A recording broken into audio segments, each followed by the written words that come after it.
किया जाता है सेंट्रल गवर्नमेंट के द्वारा to ensure that the state governments work within the rules and regulation of constitution. ये ध्यान में रखने के लिए कि हर स्टेट गवर्नमेंट जो है वो कॉन्स्टिट्यूशन के हिसाब से ही काम करे।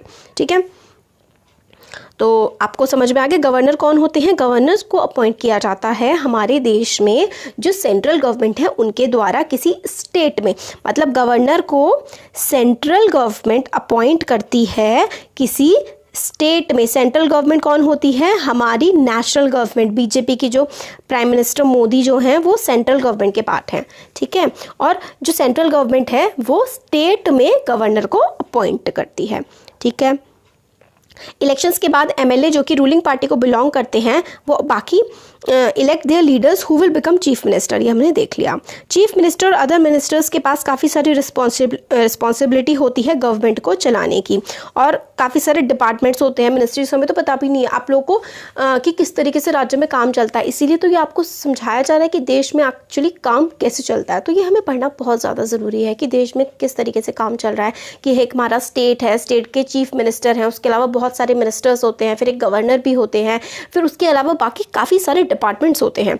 जैसे कि एग्रीकल्चर मिनिस्ट्री हो जाएगी कि जैसे कि खेती बाड़ी का जो काम चल रहा है वो किस तरीके से चलेगा, हमारी जो इंडस्ट्रीज़ में काम चल रहा है, स्कूल्स में तो एजुकेशन मिनिस्टर होते हैं, इंडस्ट्री मिनिस्टर होते हैं, फूड इंडस्ट्रीज़ के मिनिस्टर्स होते हैं, बहुत सारे होते हैं, सबके सेपरेट अलग अलग ऑफिस होते हैं। A legislative assembly is a place where all the MLAs whether from the ruling party or from the opposition party meet to discuss various things। तो लेजिस्लेटिव असेंबली एक ऐसा, आपने देखा होगा ना, पार्लियामेंट देखा होगा। पार्लियामेंट तो स्टेट लेवल पे होता है जिसमें काफ़ी सारे नेता वगैरह अपने बारे में, मतलब स्टेट के बारे में मांग वगैरह कर रहे होते हैं, इस तरीके से चीज़ें मिलनी चाहिए, फंड मिलने चाहिए, बातें कर रहे होते हैं। न्यूज़ में देखा ज़रूर होगा आपने, कभी ना कभी नहीं देखा होगा तो आप ध्यान दीजिएगा, पार्लियामेंट के बारे में काफ़ी ज़्यादा आता है न्यूज़ में। तो जैसे पार्लियामेंट होती है सेंट्रल लेवल पे, इसी तरीके से लेजिस्लेटिव असेंबली होती है स्टेट लेवल पे।